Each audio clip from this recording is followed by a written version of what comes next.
Is it important? It's very crucial. Groovy. Little stereo. I'll say kick it, and you'll just kick it with a tasty groove, okay? 1, 2, 3, kick it. Woo! Oh, hi, Mark. He likes. It's time for the most crucial podcast with your host, me, Mark Franchise. Meow.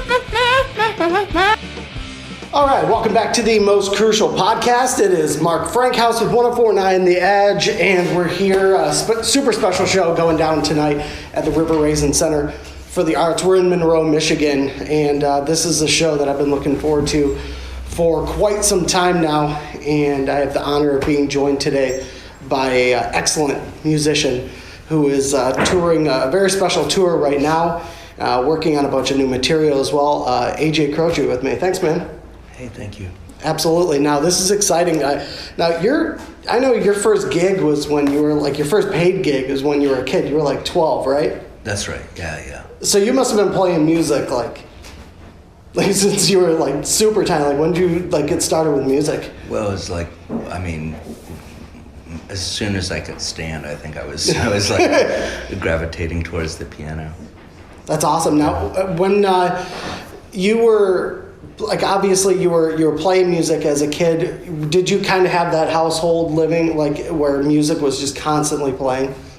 Actually, I listened to a lot of my dad's records. So I was listening to older stuff like Fats Waller and James B. Johnson, Bessie Smith, and Mississippi John Hurt. And then he had a ton of great rock and roll and R&B from the 50s, like, Fats Domino and Sam Cooke and Otis Redding and, all kinds of things, So I was, I lost my sight when I was young, completely, and I would just put the records I liked over to the left. Okay. And so I wouldn't know necessarily what I'd grab, but I knew it's going to be good. Yeah, that's kind of funny you said that too, because that's especially Fats Domino, just one of those artists that very similar when it came to discovery, similar to your dad's work as well, where it just felt like every single song had a meaning to it, and in turn, every single song was good. Yeah, he was amazing, and Little Richard was an influence. Of course, Monk was a big influence, and Alan Toussaint was a huge influence. I think I was probably 13 when I heard "It's Raining" by Irma Thomas, and of course, I was listening to, the radio. I was listening to stuff that was going on at the time, but I was just drawn to this, soulful music. Right, and that's kind of like what's that, because early on in your career, you were drifting more towards the blues, right? Blues, jazz, R&B, country, So when I was 16, I was sort of taken under the wing of a guy named Floyd Dixon, who was a boogie piano player, sort of out of the Central Avenue scene in LA, and he wrote stuff like "Wine, Wine, Wine," "Hey Bartender," "One Scotch, One Bourbon, One Beer," and he was always gotta dress up for the audience and always get paid in cash, and you can only keep a set for this long, and then I got heard by a woman named Mae Axton. Mae Axton, she was at a friend's house, and I was just playing. And she was the writer for. She wrote "Heartbreak Hotel" for Elvis. Okay. And then she told Cowboy Jack Clement in Nashville, you gotta hire this guy for a session. So when I was 17, I went to Nashville. They brought me in, and I played it, for a few hours on whatever they wanted me to play, and it was amazing. I walked in and Jerry Lee Lewis walked out. Wow. And in his office there was it was like the 1971 Las Vegas Elvis band was sitting there. That's wild. It was wild, and I think he was just cataloging all of his songs. He had written so many. popular songs and had been a producer on so many things, you know, starting with Sun Records in 53 through 60, and then after that, B.B. King heard me, and I was just kind of thinking about this last week because I was in Seattle, and the same conditions, same time of year, it's like snowing, and it just brought back these memories. I was like, wow, I've been touring for 30 years now, you know. It was like, and I remember playing at the Opera House in Seattle with him, and touring on the bus with them, and that was, you know, that I didn't have a manager or agent, anything. That's wild. It was just, you know, word of mouth, I guess. Yeah, and then that's really like kind of how a lot of musicians even today still work. I mean, you see a lot of that in a lot of the bands, especially here in Michigan, that I grew up around, and just friends of mine that they're doing. It's the DIY. Like I feel like, especially in the music industry now, with the way everything has been shifted towards top 40 and hip hop, a lot of these rock bands or experimental bands that are doing and creating new genres are just like,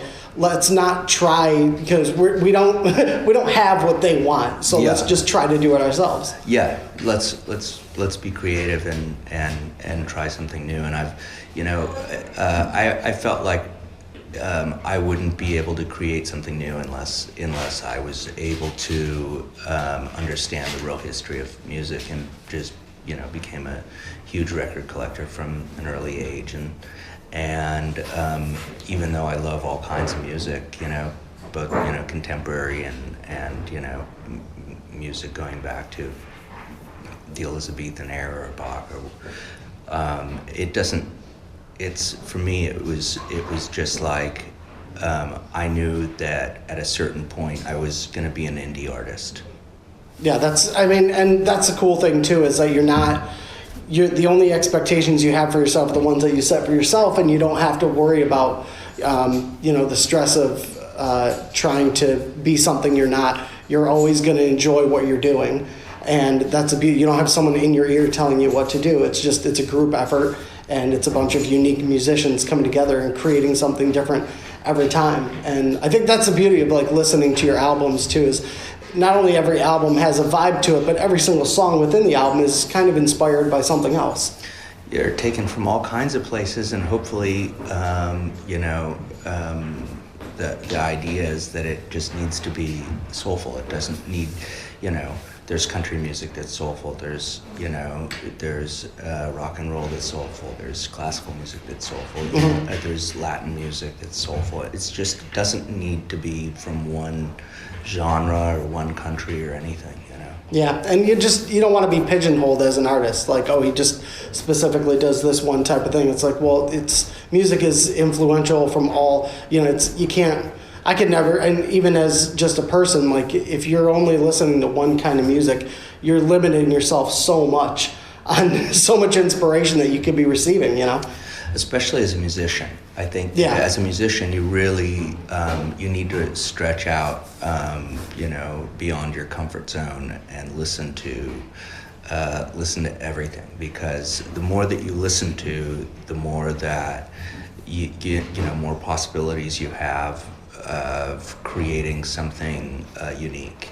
Absolutely. Is there any indie artists out there right now that the public may not know about that you're really that you've been checking out lately that you really like? Oh, there are just so many. You know, I live in Nashville and I see new stuff all the time. Yeah. You know, it's you know, it's just a hub of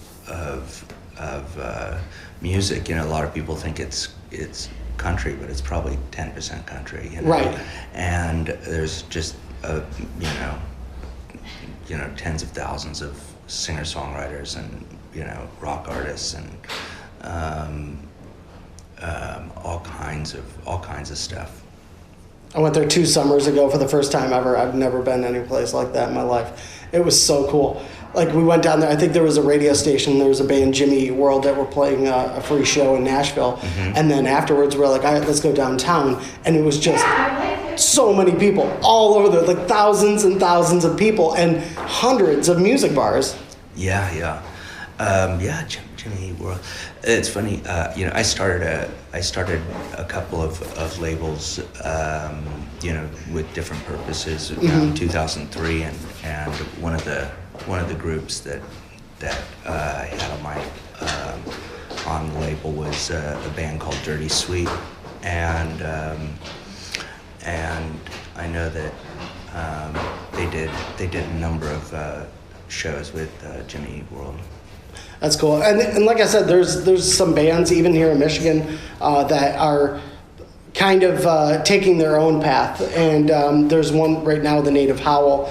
They're like a thrash metal bluegrass band. And there's a lot of acoustic in it. There's, they play the banjo. And it's these guys who literally, it was my buddy Alex's heating and cooling company, like building that he inherited from his father.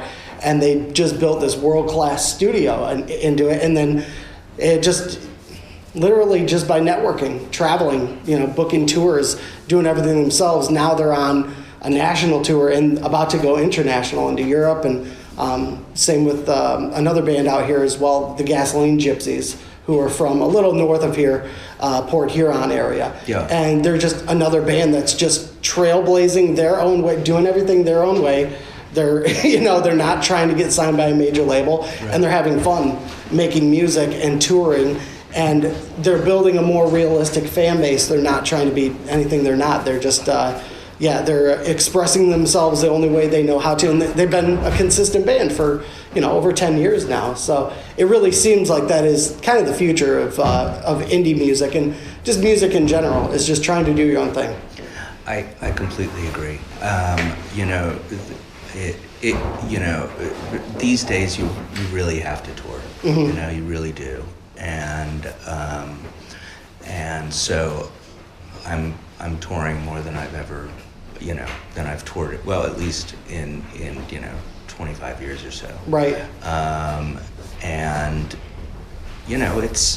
it's fortunately I got started at a time when I got to play with some of my heroes, like Ray Charles or James Brown or Aretha, and Willie Nelson, and they had a completely different. They lived in a completely different world of music. My last record, Just Like Medicine, was one of those things where. For the first time, I was like, I feel old because everything, all of the promotion and marketing and social media and the way that it rolled out mm-hmm. was so different than it had been before. Really? Yeah, and so I learned from it, and it works. Mm-hmm. It really works, and I mean it's why this show sold out tonight, Right, exactly. Do you credit that to the help of social media? Absolutely.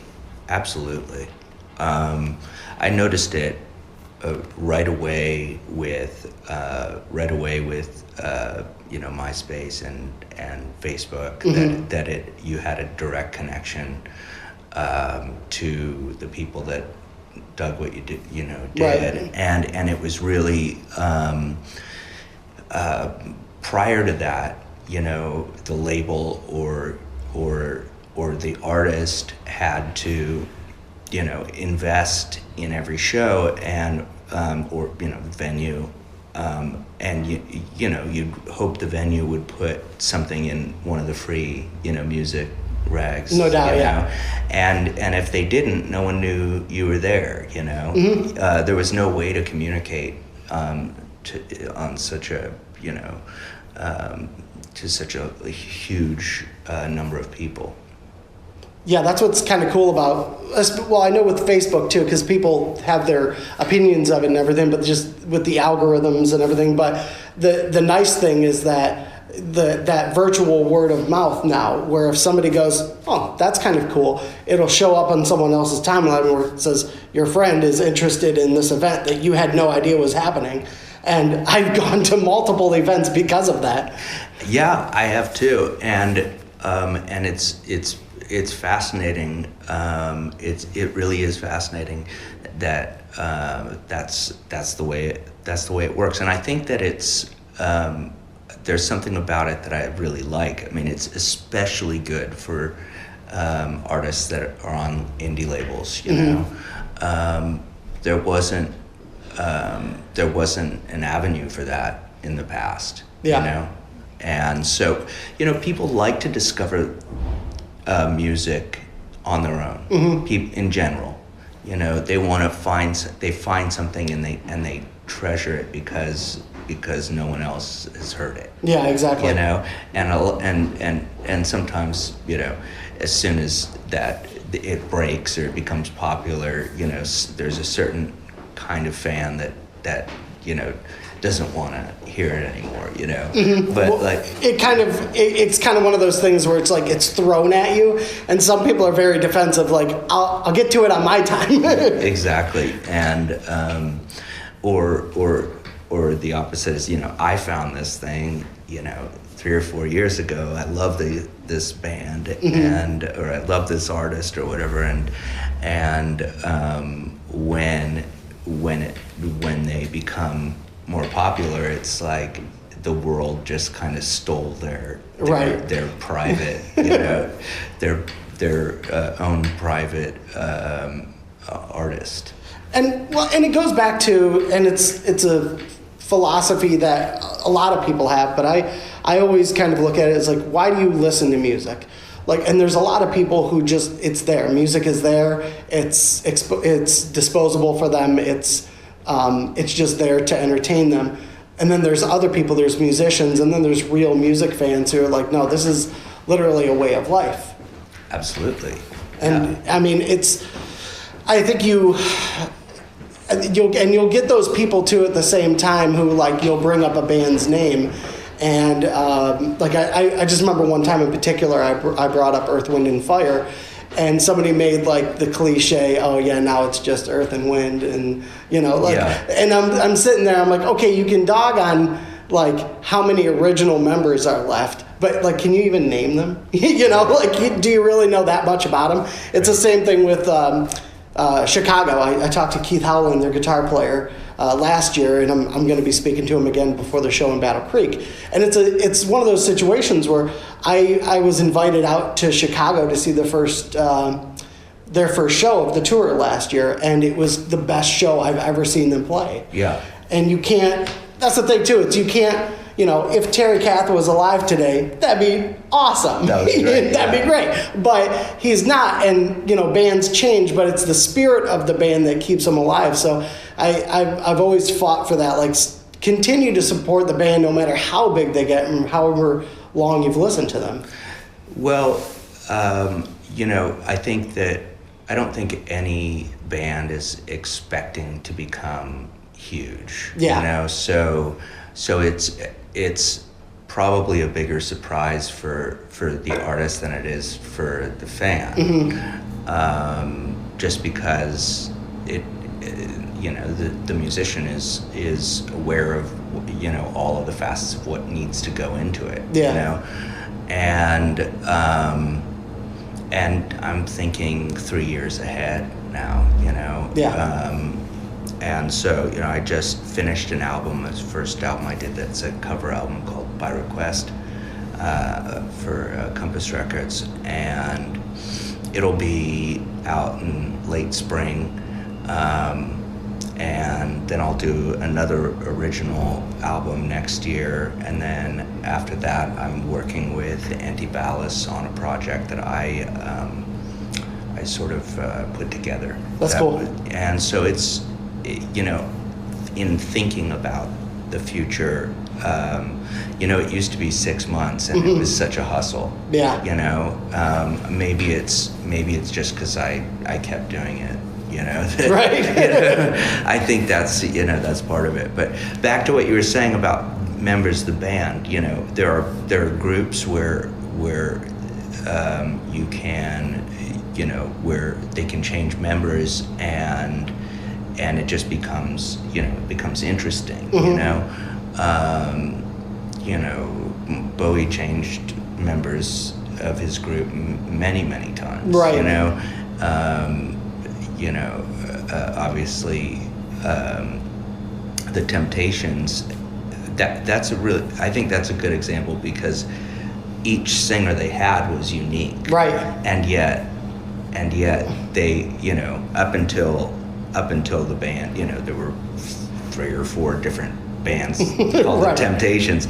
Up to a certain point, you know, each member, each incarnation of that group was great in its own way. Yeah, absolutely. And then, you know, and that's interesting. If you really pay attention to music and musicians as well, you'll find that, like, when certain members and certain artists join bands, you're like, okay, who is this? I want to do a little bit more investigating. And then you realize, oh crap, they've been in so-and-so for, like, you know, I think one of the, now the drummer for Chicago, he was their percussionist before, and I believe he was, if I'm not mistaken, the percussionist in Santana for a little bit. And it's just all these, you know, and these are world-class musicians too. Yeah. So Chicago's not going to get some random. They're going to get somebody who, you know, can literally try out, and they're going, yeah, you're good to go. Yeah, exactly. And that goes for a lot of. It doesn't matter which band it is. They want the person that's going to be able to express them properly and give them the ability to express themselves through their music as well. Absolutely, and I think that you know, each record I've done, I've worked with generally different musicians, you know, or brought different musicians in because they were the right people for the what I was looking for, you know, and that's as you know, as an artist that is not a band. Right. You have a lot more freedom in that regard. When it's a band, you know, people expect to see, you know, the band. Right, exactly. You know? Yeah, and that's what's kind of cool. Is like you're so multi-talented instrumentalist as well, where, like you said, you're finding the right people for that album, and then, you know, you record it, you go out and tour, and then when it's time for the next album, okay, figure out what I need, you know, what I'm looking for in this album. And I think that's what separates, it's what makes all your albums unique in their own way as well. Well, thank you very much. I appreciate it. Absolutely. Now, this tour that you're doing right now, Croce Plays Croce, is unique in itself because, as you had alluded to, on Facebook, you were recording a 12-song album. That was the By Request album that you had just mentioned, correct? Mm-hmm. That's right. Okay, cool. And then, are you going to be playing? Have you written any new music in that time of recording? Oh, of course. Yeah, I write a little bit every day. Oh, that's awesome.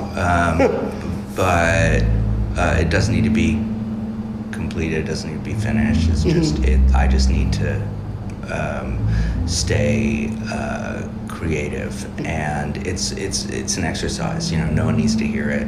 I just need to be doing it, because if you're not doing it, then you're not moving forward. You know, you come back to where you were. Yeah, absolutely. Now, this tour is a little bit different too, because you're going to be playing some of your late father's music as well, along with some of your own original material as well. And then you're going to it seems like you're going to entwine the two and kind of talk about and perform songs that were kind of inspired by others, correct? Yeah, exactly. You know, what I mentioned earlier about my father's record collection, you know, that was, there are some of those songs that he played that I play. I found a tape about 20 years ago, and I thought, it was my dad playing all of these great songs. They were all covers, you know, because his career was 18 months. Mm-hmm. You know, so we have a limited number of songs that we can bring in from his catalog. I've recorded 10 albums, Right. And a lot of miscellaneous things that are you can find as well, singles and so forth. So if this was a nostalgia show, I would have no interest. If it was just me playing my father's music, it was what I avoided for the first 20-some years of my career. And at a certain point, I threw a song in just for fun one night, and the reaction was, very sincere. The audience was very emotional, and I recognized that there was a place for it, but it sort of, I kind of wanted to do it on my terms, Yeah, absolutely, because I think it's equally important as well, because there's with just the people that I've spoken to, and even the people that I work with, when I brought up the fact that I was talking to you today, there's a guy who's done afternoons, Dave Benson, in Kalamazoo for over 30 years, and he was like, oh my gosh, he's like, I know every one of his songs, I know all the lyrics. He was like, when I was in high school, that is the artist that I truly was drawn to. And he was like, when he passed away, it was just this massive tragedy, because you'd heard of rock stars and stuff like that, but it was a completely different thing. And the way I kind of viewed it when I first discovered his music as well was like, this guy is one of the best storytellers I've ever heard. And rightfully so. You yourself have been through many trials in your life as well. And again, listening to your music, you get that same vibe as well, where it's coming from within you. You're not just writing a song to write it.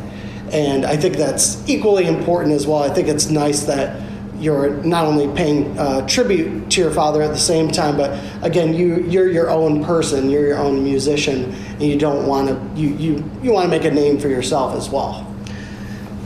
Yeah, I mean, making a name for myself, I never really cared about renown or fame. I cared about being able to play music and being able to do it for a living. Now, that's a tight rope.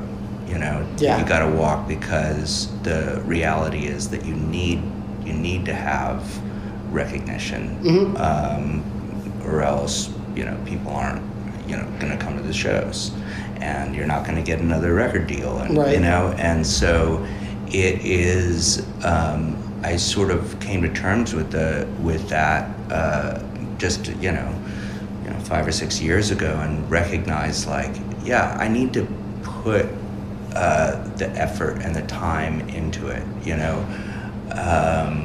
When my wife was alive, I had her, I had my children, and I had my career, and I had of course all my friends, and I just thought, my kids are grown up, and I have all of there's no reason not to throw myself into doing this 100%. Because it's hard to do anything 100% when you've got other obligations.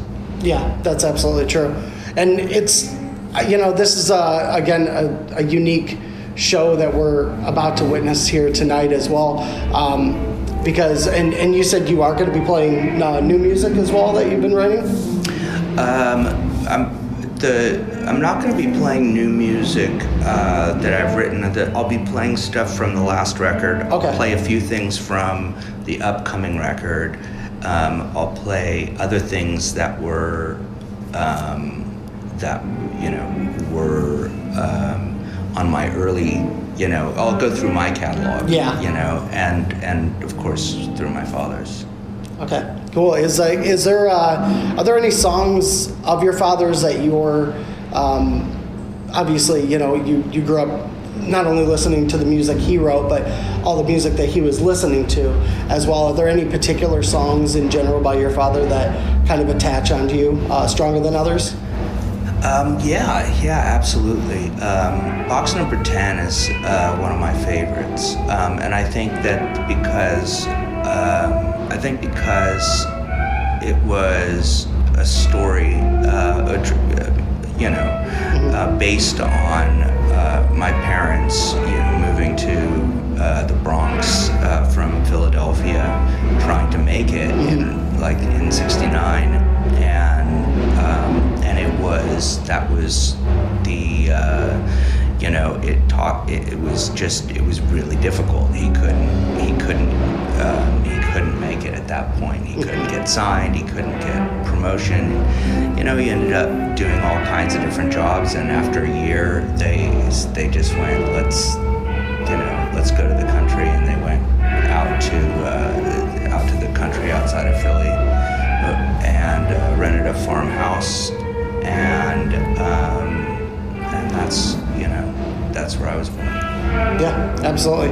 Well, I'm excited to see not only the songs that you're going to be performing from his catalog, but yours as well, because like I said, it's such an extensive catalog, and if you're listening to this and you haven't delved into AJ Croce, definitely an artist you want to check out if you're looking for something new on every album.